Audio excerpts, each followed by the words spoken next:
probably 16 when I made my first 5-figure income. And What? yeah, I wasn't. What was I doing at 16? What? But like it was a big deal, but it wasn't a big deal. 800 to 900 a day, a good day. Do you know that some people go and do a 9 to 5 and don't make that? Yeah, I realized I was making more than my mom at the time. Did your family know that you were doing this? Yeah, they did. I think at the time it was acknowledged that I was making more money than everybody. Ooh. So how much do you know how much you made? Did you know? Yeah, so my first year that I calculated expenses was 10th grade. I had about 70,000 in expenses and receipts. I had saved all of my receipts in a jar, and at the end of the year, I took out all the receipts and calculated how much I spent. It was about $70,000. Yeah. Hi guys, and welcome back to another episode of the Move Me Back series. The Move Me Back series is all about the diaspora moving back to Africa, and we're here to tell real stories. And today I'll be interviewing the Diasporan Prince. Is that right? Yeah. Diasporan Prince? That's it. Yes? I got it. Okay. So how are you doing? I'm doing good. How are Good. you doing today? I'm really good, thank you. Nice. So tell me, first of all, let's start with a very easy question. Okay. Are you Ghanaian? No, I'm not Ghanaian. You're not Ghanaian? Okay, so tell us where you're from. At least as far as I know. Okay. Where are you from? So I'm from Los Angeles, South Central, California. Okay. And was raised in LA pretty much my whole life. And that's really, that's where I'm from Crenshaw District. So if you know the Crenshaw District, or if you've been to LA, you know the Crenshaw District, Crenshaw Slauson. That's where I'm coming from, and represent Leimert Park. Yeah. Nice. Yeah. Okay. So why Ghana? Why are you here? So I was told when I was maybe about 4 years old that we would be moving to Africa. I was in elementary school. I always thought Africa was like this big, huge place where all the Black people lived. And in 2019, a few things had set in place, and we decided as a family to make the transition. So me and my uncle came over here first. My uncle had already previous business in Ghana. He was building marinas and hotel resorts. So he'd been working on projects for years and years and years and years. And so he brought me to Ghana with him to assist and to oversee things. And, you know, it was like, all right, well, it's time to find a home now for the family to move to. And, you know, we spent all 2019 watching YouTube videos to figure out how Ghana was exactly. Yeah. And, you know, we made the trip and all my family came, and yeah, Wow. we've been here ever since. Okay, so how long have you been here now? So I think going on about 5 years now. 5 years? Yeah. Okay. Yeah. I mean, I'm just doing a quick calculation, but it sounds to me like you're quite young. Yeah. Okay, young. give me. Okay, if you don't need to say your age, like give me a bracket. Are you like in your 20s, early 20s? I'm in my early 20s, mid. Okay. I'm approaching mid 20s. Yeah. Wow. Yeah, okay, mid-20s. I think that's quite special, because honestly speaking, at that age, most people, especially coming from the States, I would say is pretty grounded in the States. They have their friends in the States. Yeah. So what did that feel like for you, having moved here and moving away from your friends and everything that you had grown up really knowing? Was that a worry to you?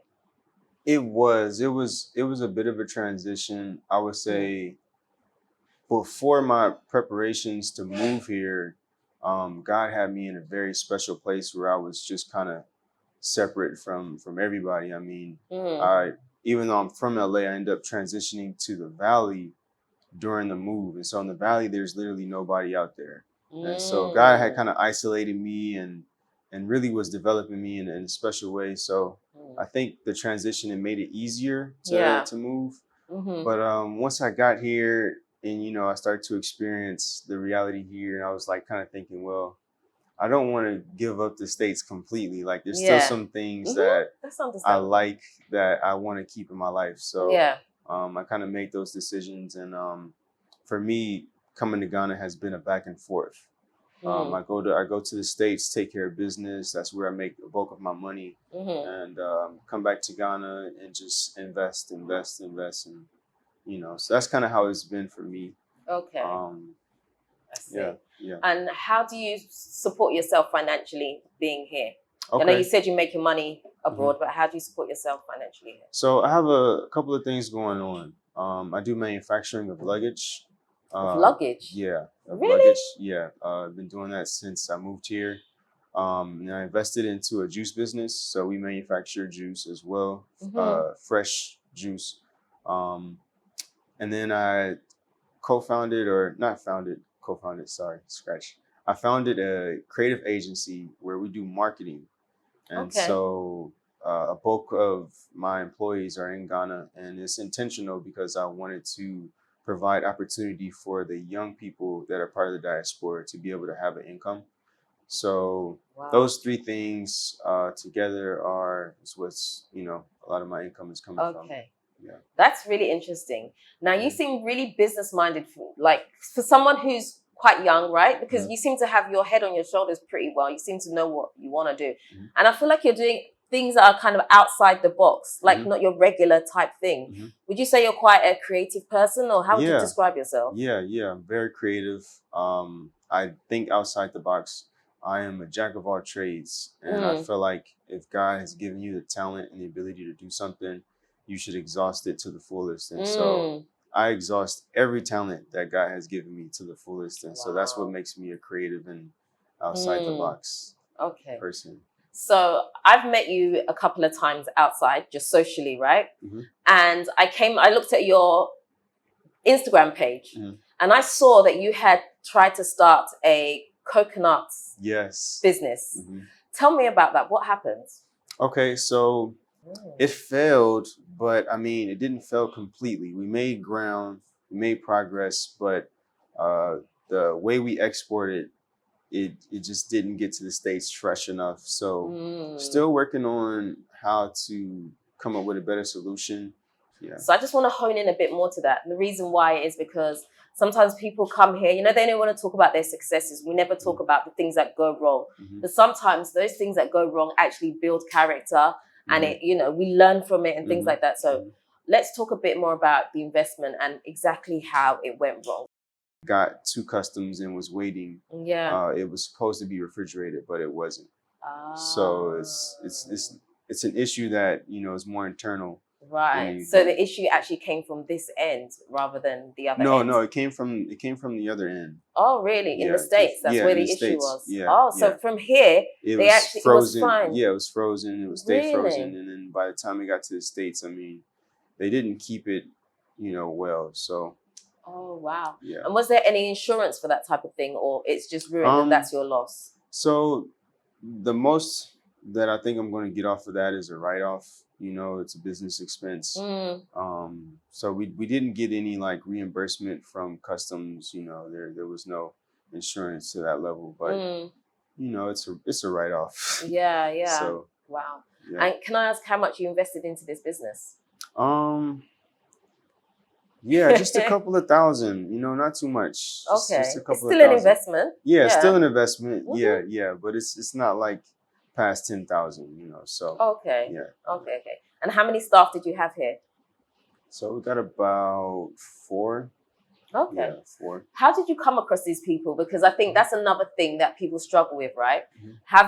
Being able to find staff that we can actually rely on, that we don't have to micromanage too much, and we can just be able to get on with other things. How did you come across staff?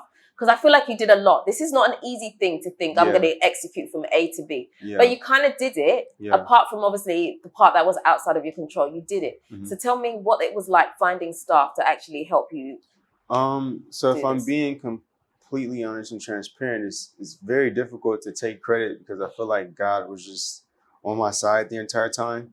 But I went into the relationships not looking for staff. Just looking to be of a servant, if I'm being completely honest. So most of the business partners that I have we've developed employees outside of our relationship, it started with me looking to serve them. And so I think that created a foundational relationship that just made it easier to transact really anything. Some of my managers, I mean, we're so close. If I tell them like, hey, I'm coming to Ghana, they have a bedroom and everything ready for me. They pick me up from the airport. Like we have those type of relationships. So it started, I think, with looking to serve rather than like, hey, could you be an employee and come work for me? Yeah. Because I've tried that before and it doesn't really Didn't work out work. too well. Mm. Yeah. So Wow. yeah, being a servant. That's really good. I like the way your brain kind of processes stuff like that. It's Yeah. good to think outside the box. Yeah. And I think probably the reason that you're like that is because you're so young. And so you're Mhm. probably more open-minded about a lot of these things. Yeah, Whereas some of yeah. us that are a bit older, you know, Yeah. we're like used to Yeah, things you're not being doing it one on- way, Yeah, you know. So Okay. that's really good. I have to commend you for Oh, that, for thank you. sure. Thank you. So what would you say if you had to give a piece of advice to someone who wants to go into business here? What's one piece of information that you would give them to stop them running into trouble along the way? I think if you just have an advisor who's experienced, especially if you're coming from the diaspora, you just want to have, a diaspora who has the right mindset, someone like myself who can be of a consultant. Because one thing you don't want to have is someone who's like spreading fear or planting seeds of fear, like, oh, you shouldn't do this because this and this and this. That's a huge problem. You want to have a positive outlook, even if there is like some risk involved. I mean, it's part of life.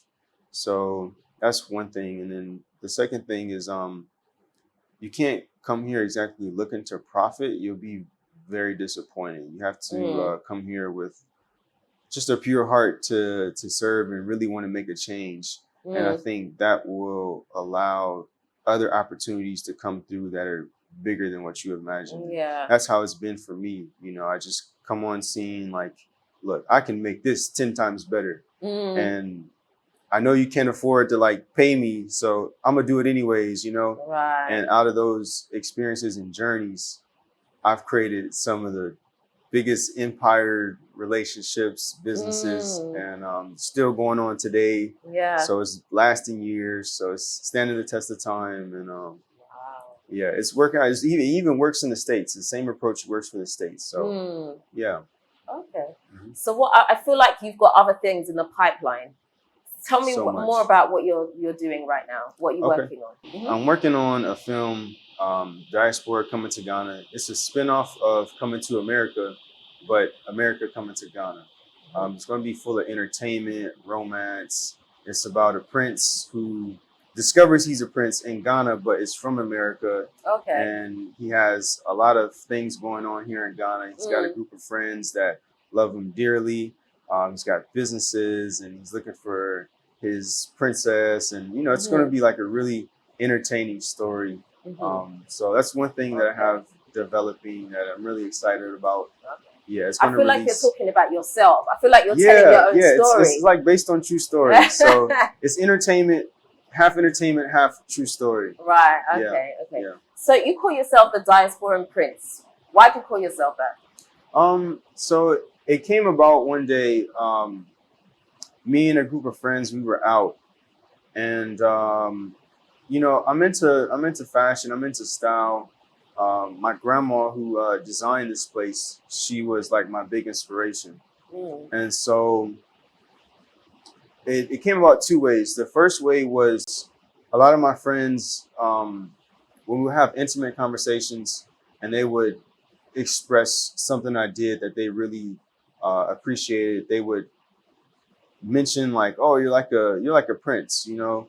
And I'm like, in today's society, like, you don't really know what a prince is exactly. But in the Bible, it talks about the greatest one in the kingdom of heaven is the one who serves. And so when you think about it from that perspective, that we are God's children, that God is a king, Jesus is known as the Prince of Peace. And if I'm to be the son of God, then I'm a prince. And so that's kind of what validated me personally. And then through my community and my group of friends, the idea just kind of like, it just grew. And so we've been running with it. I mean, we're using it to monetize brand. And, you know, I plan to represent the title very well. Okay. And I mean, so, the way you're dressed today definitely represents the title. Thank you. So that's how it came about. And so like my biggest message as a prince is, you know, a prince is someone who serves. A prince is someone who, you know, provides that just unexpected, unconditional love, treatment, you know. So it's not like, oh, I'm high on my throne and you peasants, like that's not how it is in reality. Jesus didn't come and do any of that. You know, he came and he washed the feet of the men who follow him. So that's the type of mentality that I'm walking with. Wow, I love it. Yeah. So when I came earlier, I met your uncle, right? And he was telling me about your grandma. Can you tell me a little bit about her? Because I feel like that's such a touching story. Yeah, my grandma is the queen of my family. She's been the queen of my life since forever. One of the biggest accomplishments that I'm very proud of about my grandma is that she was the first Black woman in California to run a fashion show back in, I believe, the 60s. Okay. And she did it well. She was very high into fashion. She told me this story that when she grew up as a child, the white teachers in the white community, which was the oppressors at the time, and you had the racism thing going on, told her that she could never get into fashion and, you know, pretty much achieve her dreams in fashion. Yeah. And so she set out her life to achieve everything that she envisioned when it came to fashion, and that opened up so many doors. I mean, her name became very well known in the States for fashion. She did the biggest weddings of some of the biggest people that are in the States, from mega churches to celebrities. She designed clothes. So she was just very well known. I mean, even today, there's businesses in downtown LA that know her, that still know her. And when she goes there, I mean, she doesn't even have to pay sometimes. They just, hey, take this. Yeah. So she has a very well-established legacy that she's left behind. And I mean, she designed this place. You know, she came here, she was about maybe 82 or 83. And she still put in the time and energy to design everything. And so, yeah, I really love and adore my grandma. She's the most amazing grandma anybody could ever ask for. So what made her decide to move to Ghana at such an age? Yeah. So it took a lot of conversation. We spent days. I mean, every Sunday we gathered to her house, and we would watch YouTube videos about Ghana. We watching Watermaya, Nye. I mean, you name all the YouTubers who were doing things in Ghana. I mean, we tried to like discover and find as many as we could to see what the reality was. At the time, my uncle was already in Ghana, had already done business and had the experience. So he was really more so trying to sell us, his family, the dream. Like, hey, this is the place we can go. Right. And you know, he didn't think it was going to happen. If we ask him today, he'd be like, my biggest dream come true is my mom coming to Ghana, and I never thought it would happen. But it happened. Because she had a lot of negative thoughts at the time before, right? About what Ghana was going to be like. Ghana's mud huts, the water's bad, the children are starving. I mean, it's everything CNN puts on the news. Yeah, absolutely. So, you know, she really faced, I guess, a lot of her own fears getting over here, and was like, you know what, I'm gonna just, and you know, it's funny, when she came, she said, if I'm coming, I'm not coming back. So she already kind of made that commitment that she wasn't going to come back. And she came and stuck it through. So, and she liked it here? Yeah, she loved it. Wow. When I tell you, she would go out into the streets and people would treat her like a queen. I mean, like everywhere we went, it was like she had just special treatment. So I think that's what really kept her here, was the people and the community. Yeah. And she eventually passed in Ghana too. Yeah, she passed away in Ghana as well. Wow. Yeah. That's amazing. Yep. I mean, it sounds like, I wish I could have interviewed her. Yeah. She was sounds a very amazing. Beautiful woman. Because, to do that at that age, it takes some guts, you know. You have to be very brave. Yeah. I'm sure she's been through some stuff, you know. Yeah. So I can see where you get your spirit from, for sure. Yeah, my grandma. Love my grandma. Yeah, no, it's really, really good. Yeah. Okay, so you told me about your plans for the future, what you want to do. Would you say that you're based in Ghana permanently, or you're going to be doing the back and forth thing? How's it working for you? So I think the back and forth thing is the best for me right now. I'm still very young, and I'm still establishing very foundational relationships in the States. So, like, for example, with my agency, we secured like a city government contract recently, and so we service the city, which is a pretty big deal. Right. And so that came through me establishing relationships and having a reputation. And so my reputation is very big where I'm from, and I don't plan on just leaving that behind. I plan on getting everything I can from it. Yeah. So I'll be traveling back and forth for a while. But one of the big projects that I do have coming up that is concerning the diaspora is it's like a diaspora HQ resource center. It's going to be a nonprofit. I've already started all of my paperwork and getting the funding and everything. I'm going to be doing construction pretty soon.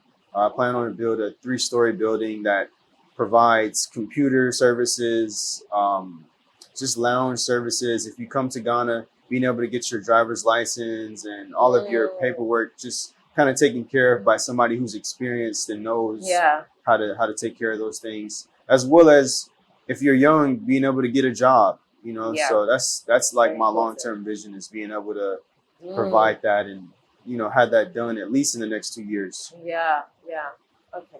In your experience, what would you say is one of the mistakes that people from the diaspora make when they move to Ghana? I think having expectations that everything is going to be the same, that's like the biggest mistake I think anybody can make. So if you come here and expect your life to be the same or expect Ghana to be greater than what you came from. The reality is nowhere is perfect. There's going to be flaws in everything, in every place. So just having expectations, just come here with an open mind, ready to receive and ready to give, and you'll be okay. Wow. I like that. That's really good. So is there anything you'd like to share? Okay, yeah. So Ghana is a land of opportunity. I would say to any young person who feels like they're still finding their way or trying to find their roots, they should come to Ghana and see how much of a leader that they can be in this reality. There's so many different things you can get involved in. The ground is very fertile with opportunities that can make you really great, you know, in years to come. So, but do you not think those same opportunities are also in the States? Because, you know, people from here want to go to the States because they feel like there's so much opportunity there. How would you? So I think the difference concerning the diaspora, especially, is when you come here, you don't have to deal with the glass ceiling. You don't have to deal with the racism involved. Speaking a bit to my experience, I've worked for a company that was valued over $1 million, and I had issues with the staff because I was Black and everybody else was white and I was very young.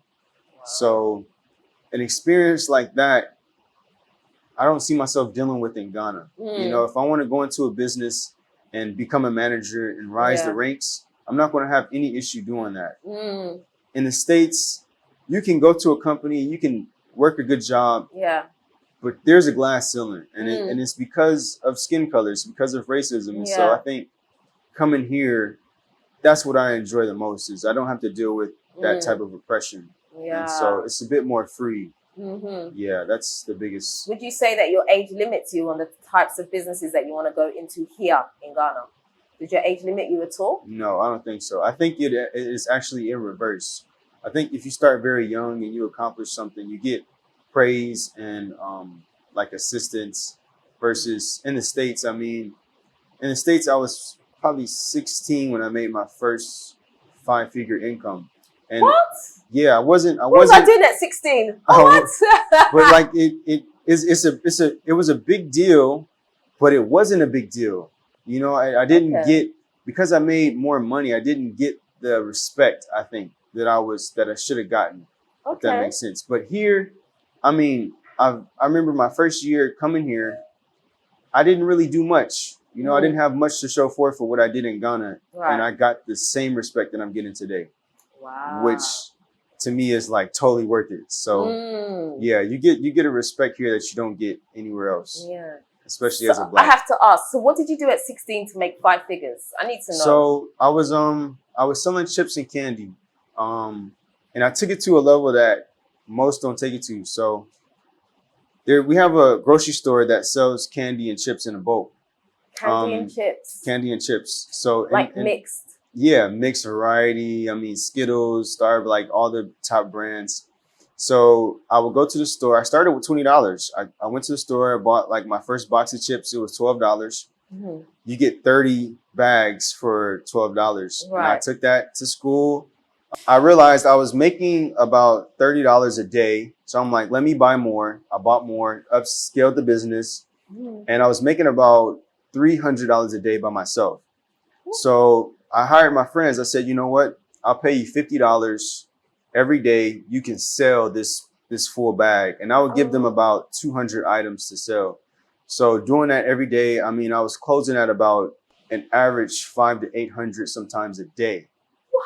Yeah, In because school? it's in high school. You have at least over 1,000 students, and so I had about four of my friends working for me, and it worked out. I covered one part of the school, and people became familiar with me having Mhm. everything they wanted. So I didn't even have to sell. I would sit down, and people would just, you got this today, you Really? got this, yeah. And so What? because stuff would sell out, there was a sense of urgency.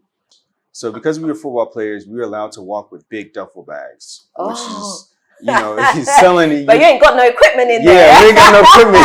There's no helmet. Yeah. Helmet was left with coach. So Right. we had at least, I mean, I would have at least 100 to 150 bags of chips. And then I would have an equal, like maybe 100 pieces of different candy. Some of it was packaged, some of it was homemade. I had homemade candy that I just got innovative with it, and people loved it. Homemade candy. What do you Yeah. mean? So I would take gummy bears, gummy worms, and I would mix it with Kool-Aid. And you would saturate the gummy bears in the Kool-Aid in such a way where it was thick. It wasn't like juicy or wet. It Right. was just like a thick, kind of sugary coating. And I'm like Oh my gosh. Kool-Aid gummy bears and Kool-Aid gummy worms. And I was pushing at least 800 to 900 a day on a good day. Do you know that some people go and do a 9 to 5 and don't make that? Yeah, I realized I was making more than my mom at the time. Did your family know that you were doing this? Yeah, they did. They did.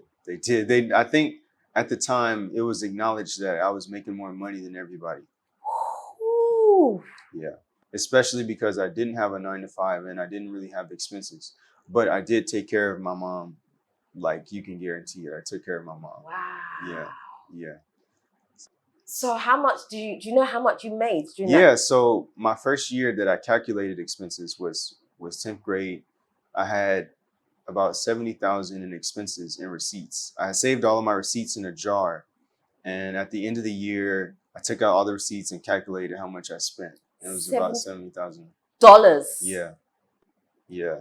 So you can imagine how much I grossed back. Right. Yeah. So one box of chips was $12.99. I would profit about $22 per $12 spent. What? Minimum. And that's just for chips. We're not talking about candy and so I think my second year after doing account and balancing, I realized I had made over 90,000 in profit. What? Yeah, which was spent on clothes. I took my friends to the movies every Friday. It was like at least 10 of us, and it was like our thing. We would hustle, have fun, make money, and then we would go out and I was a baller. I bought myself a car, bought myself a bike. I made countless trips to Vegas. I mean, I was, I didn't realize how good I had it until I graduated. Right. And I had to figure out what I was going to do. But I was making at least 100,000 or more in high school. Whoa. Yeah. That's serious. But the thing is that business is not sustainable because at some point you're going to leave high school, right? Yeah. So then how do you... So, I even tried to pivot and I tried to create a program where I would train students to kind of carry the legacy, which I still think is very much possible today. Yes. But after high school, I found myself in the cannabis industry, which I at the time I wasn't about drugs. I didn't promote drugs. I had never smoked weed because it kind of destroyed my father, which destroyed my family. So I had this like self-commitment. And so I got into the cannabis industry as app developer. They were trying to build an app that would allow people to maneuver and to be able to order cannabis and for it to be delivered. This was before Weed Maps was a thing. And so I got hired by this company and I never developed the app. I ended up doing manufacturing, which is how I got into manufacturing. And I didn't realize how talented I was at kind of innovating systems and building systems for products to be. But see, I was developing my product system for my inventory for school, making candy from scratch and packaging it. And like, you know, so I went into this space with experience and I started manufacturing and creating products in the cannabis industry. And that was just, you know, that took me to a whole nother level. So at the time, that's a crazy story. At the time, my mom had moved.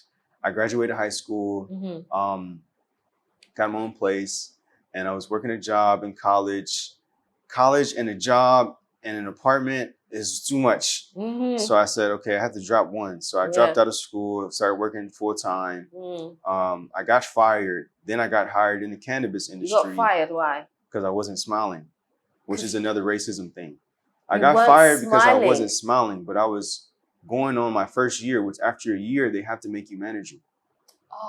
Which is why I say there's glass ceilings. There's stuff that I could never, you know what I'm saying? In the States, it's just not the same, you know? So there was all racism. It was, just, I don't want to say the name of the company. It's a big company, but it was racism. So I ended up getting hired at the cannabis space, and they were paying me about $20 an hour to start, which was like some great pay. And so I got into manufacturing. I think I was doing what I was doing so well.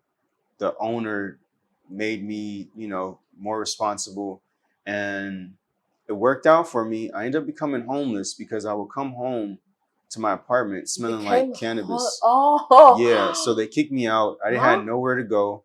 And because I was so young, I think I was about 19 when this happened, I didn't have credit. So I had a year's worth of money to pay my rent, but nobody would accept me because I didn't have credit. So I was homeless. So at the time, where was your mom though? My mom was in the Valley, which is about a 2-hour distance. Yeah, and so I'm in LA. I'm working, and so at the time I had bought my mom a car, and she let me use the car to, like, you know, get back and forth and sleep in, and you know, so that's what I was doing. I was sleeping in the car at times. I would go to her house at times when I felt like making the trip. Yeah. And I was saving up my money. I couldn't spend it on rent. I mean, I spend it on food every now and then. I'd go out. So where's my money going, right? So that's when I got into crypto. You went into crypto I went into crypto. And this was... How did that go? This was around 2015, 2016. I graduated, got into crypto. I made about $40,000 in 1 month from one investment. Yeah, in 1 month. In 1 month, $40,000. $40,000. Yeah, it was a coin called Neo. And so from there, I was like, well, here I am making all this money. I don't have anywhere to spend it. Let me just spend it on crypto. That's crazy. I was spending my money on crypto. I had made over 100,000 in less than 3 months. What? Yeah. Yeah. So I kind of felt like I was going through that wealth experience again. I was like, wow, you know, like this is it. You know, by that time I got everything I wanted. I got an apartment on the beach. Did you buy it or you were renting? I was renting. Renting, but I had a boat in my backyard. Yeah, so I lived the lifestyle, and I was like only 20. I was only 20 by this time. Yeah, and so it's a deep story. I don't know how deep you want to get. I want to hear it. Yeah. So I got time. So I went on crypto seminars. So I traveled everywhere as a crypto seminar, which was very fun. I met a lot of people in the crypto space. I met CEOs. I met executives. I met presidents of Microsoft. I mean, big tech companies, like, you know, rubbing elbows with them. And they were even asking me, you know, hey, how are you doing what you're doing? How are you making so much money? How's this young black kid? And, you know, it's funny. I have a video of me at one of these seminars being the only Black individual sitting at the very front row of everybody. Yeah. Really? So it was very, you know, I was in a very tough situation where I had to like really have courage about my skin color and just being in this space. But it worked out well. I mean, I became known as the crypto guy in my city. I hosted crypto seminars at restaurants in my neighborhood, and I taught about crypto for a very good amount of time.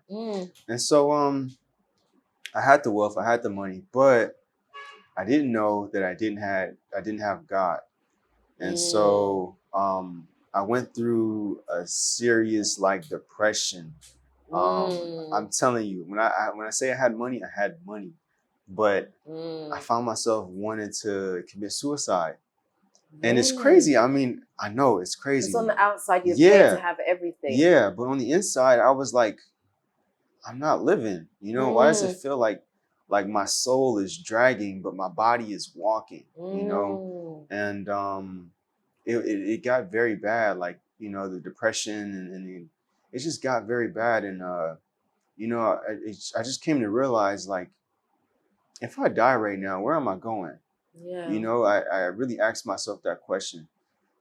If this darkness is very real, there has to be something that is equally great, you know? So I went on this journey. I was making such good money. And it was a moment where I said to myself, like, either I stay on this path and, you know, I'm having success, but I'm dying inside, or I give everything up and see what God has for me. And so I was working at this time. I got hired by this German cannabis company. It was a startup, multi-million dollars. Like, I can go over numbers. Like, the money was there. They were paying me a salary to run like half of the building. It was a big warehouse in downtown LA, which is expensive. Like, it's expensive. So they gave me this position. I think I was on the job for maybe about 6 months developing this new startup. And I had such deep conviction at the time that what I was doing was not of purpose. And I just was like, if I die today, I know for sure, like, I'm going to hell. Like that's how I felt on the inside. Yeah. And I said, okay, God, if you're real and you love me and there's something for me and there's hope for me, I'll give up everything right now to see what you have for me, to seek you. Right. And so it hit me like a ton of bricks. I started crying. I started getting emotional. Wow. And I heard God's voice for like the very first time. And at the time, I thought I was like very bad guy because here I am helping the cannabis industry flourish and my community is suffering. I got friends in jail who been to jail for cannabis situations. And, you know, it's just like, it was a very tough thing. And so I'm like, all right, you know, I'm not that good of a guy. I was really beating myself up. And I heard God's voice and he was like, you know, I love you. You mean a lot to me. And that's how it communicated to me. And I was like, okay, God, like, if you're real, you know, I quit my job that same day, left everything behind. I went to the beach because I didn't know what to do. And I said, okay, God, like, I'm here. What do I do? And God was just like, repent and seek me. And so that's what I did. I repented from everything that I felt like I was doing that wasn't, you know, honorable or whatever. And I just seek God. I didn't know what that looked like. So I read my Bible and I went on this journey of God transforming me. Like, the man you see today is not the man I was a few years ago. And that's when I learned, you know, really about Jesus and his mission and what he did and, you know, what we're called to do if we want to have the kingdom for ourselves. And so it gets very deep. I mean, the testimonies that have came out of that journey are endless. People that I've touched, lives that, you know, God has used me to move and maneuver. I have this one big testimony I never forget. It was a homeless guy. I thought it was a homeless guy. I'm on my way home from work. It's 9 p.m. And he's sitting at a bus stop. God tells me, pick him up. I'm like, okay, God, you know, like, I'll pick him up. So I stopped and I said, hey, man, where you going? Do I need to drop you off somewhere? I see you waiting at a bus stop. And he's like, oh, yeah, I'm waiting on the bus. Is the bus coming anytime soon? I'm like, well, you know, it's like 8 p.m. at night. I don't think it's coming. But get in the car. I'll take you where you go. And he's like, well, to be honest, I don't have anywhere to go. We are literally sitting in front of a hotel, right? So God is making it very easy for me to take and swallow. At the time, I think my paycheck was about $400. I was working for a restaurant. Right. That's a whole nother story. Working for a restaurant. And I'm like, all right, well, I'll get you a room, right? This is what God is telling me. Get him a room. I got him a room. I spent maybe about like $60. I was like, tomorrow I'll come pick you up and I'll take you to get food. I don't know what you're going through. Lo and behold, long story short, it comes out that this young man is a lost son from my auntie's best friend that she got disconnected with at childhood. So her best friend, she lost connection at childhood. This is her son, which they live in Texas. And I guess he became a drunk and found himself in LA, homeless, some situation. And that was after a week of me just kind of like taking care of what I thought was a homeless guy. Yeah. Right. And so it turns out that his mom had made a prayer, said, God, I don't know if my son is alive. I just want to hear his voice. Wow. And it came through me being obedient and stopping. So how did that connection get made though? It's crazy. It's crazy. I mean, it was literally the Holy Spirit. It was, somebody prayed and the prayer got answered and God used me to answer the prayer. And I have so many testimonies of me doing that. So a lot of my past history now, the past few years of my life hasn't been so much of money, but more so changing people's lives and making a very big difference in their life. That you're fulfilled now. Yeah, I'm very happy where I am. I know that what I'm doing is very important. Yeah. And I know that, even though I'm not as wealthy as I was, as God brings the wealth to me, it's more stable. Right. So a big thing that I left out was when the market hit in 2018 and crypto crashed. I mean, I lost nearly everything. Really? All the money that I made. How much was that? We're talking like over 400,000. Yeah. Really? Yeah. Which sent me into such a deep depression. That's what the depression. That too, like it didn't help, So because at the time, when you accumulate that type of wealth, you have a positive debt, So I had a lot of positive debt to build my credit. And so when I lost all that money, that debt was no longer positive. It became negative. And so here I am now, I owe money. Yeah. And I'm losing the lifestyle that I had, which is very difficult. And so I lost a lot when the market crashed. And it was my first time experiencing a crash, you know. I think the next time around I'll be better. That took a lot of people out, Yeah, it took a lot of people out. I mean, I probably just started recovering about a year ago from the 2018 crash. Really? Yeah, financially. Wow. Yeah. See, after that time, I started working a regular job. I quit. And, I was like, I give up everything for God. And I was serious about, doing that. So I changed everything. I was like, God, if wealth is my priority, if wealth is a priority for you in my life, then it'll come, And so God has for surely replaced everything that I lost and has given me even more. Today I have friends and relationships in Ghana that money can't buy, that you can't just come to Ghana and just meet somebody who's going to help you start a coconut business or help you run a manufacturing business. But today I have those relationships, and I really think it's because God, is on my side. So yeah. So do you think all those things is what contributed you to be able to move here so easily? I think it had a lot to do with it. Yeah. Yeah. And what's funny? I was working the restaurant job, which God was using to humble me. And I knew because God was humbling me, I didn't leave the job, even though I really hated it. But that's where God developed my character, And so 2019 is when my mom spent her money, bought me a ticket to Africa. And that's when I left the job, which is where God was working on me. Yeah. And so, that to me, that was like, God, all right, let me purify you. After I purify you, now I'm going to show you what real life and what real blessings and, what that looks like. And so I came to Ghana, and it was just like it was like I was a prince, but I didn't know it. You know, Yeah. so yeah, that's kind of where the story and everything Wow. is developed. And That's amazing. You yeah, know, I love these kind of life stories because, you know, people only sometimes see the tip of the iceberg. They don't see what's happening the underneath. depth. You know, we all Yeah, think we've got struggles, but actually the person next to you's got struggles too, and you just yeah, don't really realize. Because how many people even probably realize that you were depressed? You have so much money. Like everything's going well for you. What could possibly be your yeah. problem? What could be wrong? Yeah, what, Yeah, like, you know, you're just yeah, being over the top. yeah, But actually inside you're crushed. yeah, yeah. And it's a spiritualness to it. You know, like we need a relationship with God to really thrive. Yeah. You know, and so I know a lot of men today that have all the money, all the wealth, and I mean these are some of the most amazingly successful. I mean, like I'm proud of the work, but on the inside, you can tell.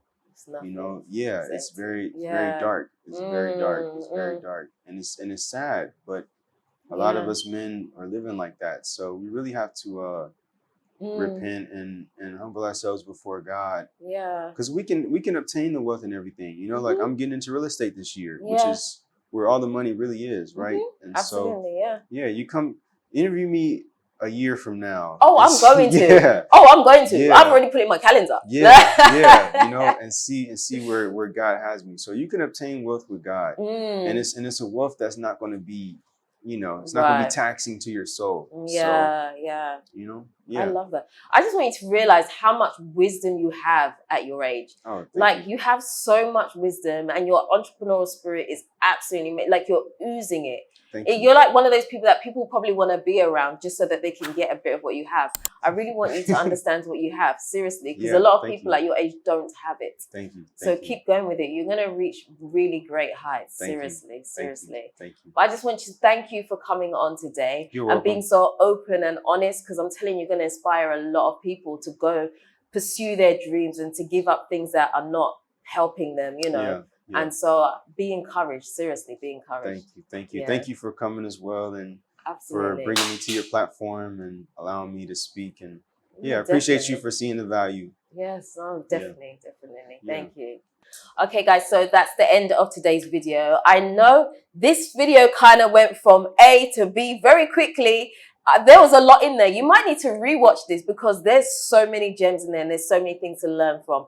In fact, I didn't even ask, where can people find you if they want to know more? Because I'm sure people would love to follow your journey. Where can we find you? Yeah, so I'm currently updating my Instagram as much as possible.